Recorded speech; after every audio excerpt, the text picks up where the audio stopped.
did this plastic Jesus come from? How did Jesus get created? Let me tell you how Jesus was created. He was created by the religious ones. See, some of you in this room, it may shock you, but Jesus despised the religious just as much as he despised the sinner. See, how did plastic Jesus get created? Who crucified Jesus? The religious. The secular were going to let him go, but no, the religious ones were the ones who said, no, let's let a murderer go. Let's crucify this Jesus because he doesn't fit my life very well. I want to create my own, so let's kill him. Let's get rid of him. See, it was the religious ones. It was you and me who have created plastic Jesus. Jesus called them hypocrites. He said a person who pretends to have morals or religious beliefs, but they really don't possess them. As soon as a Christian hears hypocrites, in your mind you say, that's not me. But this morning I want to ask you, how about your attitude? In Philippians 2:5 it says your attitude should be the same as Christ. See, how about the respect? In 1 Peter 2:12 it says, show proper respect to everyone. How about pride? In Proverbs it says pride goes before destruction. God hates the prideful. See, it was me and you, the religious ones, who created this plastic Jesus. What do you mean? How did we create him? Let me tell you. 32%. I begin to do a little thing between the Christian ones who say they're a Christian and the ones who say, hey, I'm not a Christian. I'll tell you right to your face. And 32% of Christians believe that divorce is okay. 33% of non-Christians say that divorce is not okay. How about abortion? This may shock you. 69% of Christians have either had an abortion or believe that abortion is okay. When compared to the world, only 23% of the world say that abortion is okay or have had abortions. How about gambling? 90% of Christians say it is okay to gamble. 60% of non-Christians say it's okay to gamble. 39, how about drinking? 39% of Christians say it's okay to drink. 47% of non-Christians. See, how did this plastic Jesus be created? Where did this plastic toy Jesus come from? Let me tell you, it came from me and you. People have been watching you. People watch your lifestyle. Listen, you'll speak louder to people with your lifestyle than you'll ever speak to them in words. And people in this community have been watching you. They've been watching your lifestyle. They've been watching what you do. And they say, I know so-and-so. Man, I know he goes to church every Sunday. I even went one time and I saw him down the altars. I saw him crying. I even saw him praying with somebody else. But then, I also saw him in the bar. He was completely wasted. And so if he can change his Jesus, if he can still worship Jesus, if he can still say he loves him and he'll lay his life down for him, but he gets wasted every single weekend, what's the difference if I just let cuss words just roll out of my mouth? See, the religious ones are the ones who created plastic Jesus.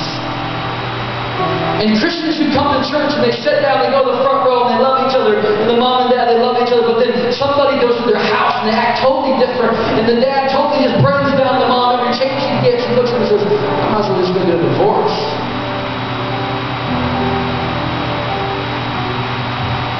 A youth pastor at one time, he told me that he used to have kids come over to his house all the time and they would gamble.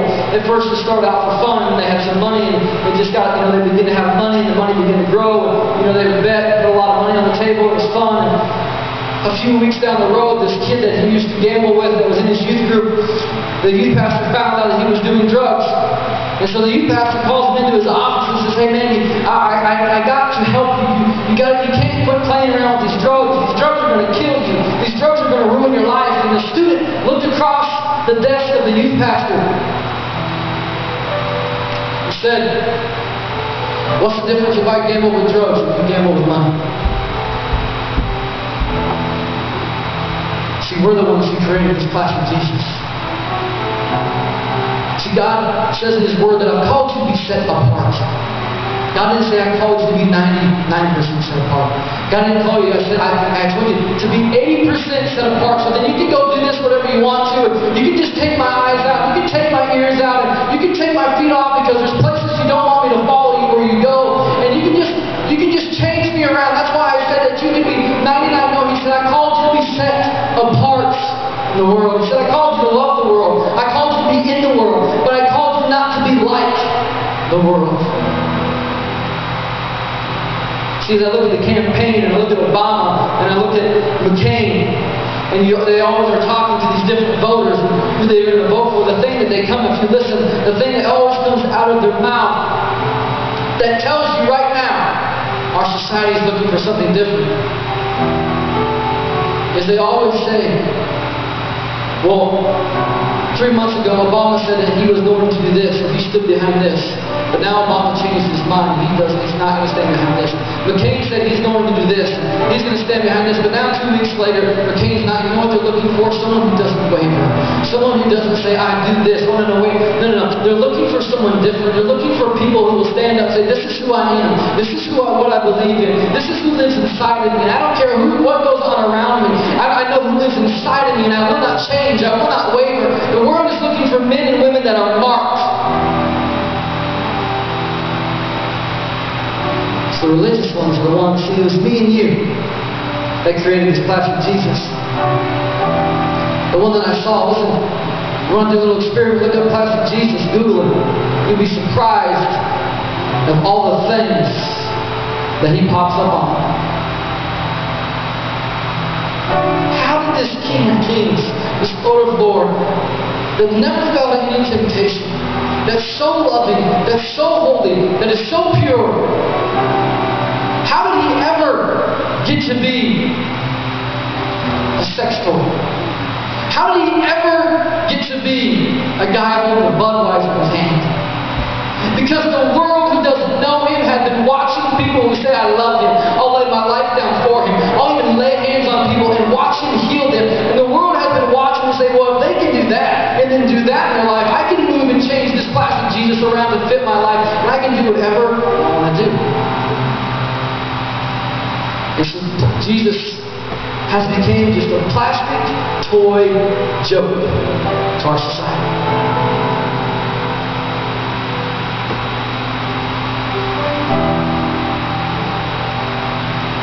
See, every single day when I lay down, sometimes it's hard to fall asleep, and I just ask myself, God, did I portray you in the wrong way? God, at some point in my life today, did somebody see Jesus in me the wrong way? Because I say I love you, because I say I'll lay my life down for you, because I'll say I'll surrender everything to you except for that. Listen, I know none of us are perfect. I fail every single day. What I'm trying to say is, I believe that we're in a time where God is saying, you must strive to be. You must strive to be more like me. You must strive not to compromise. You must strive to love the world, not the others. Show them the real me. Sometimes I believe these screams don't change me. The drama team could get ready to come up and help me this morning.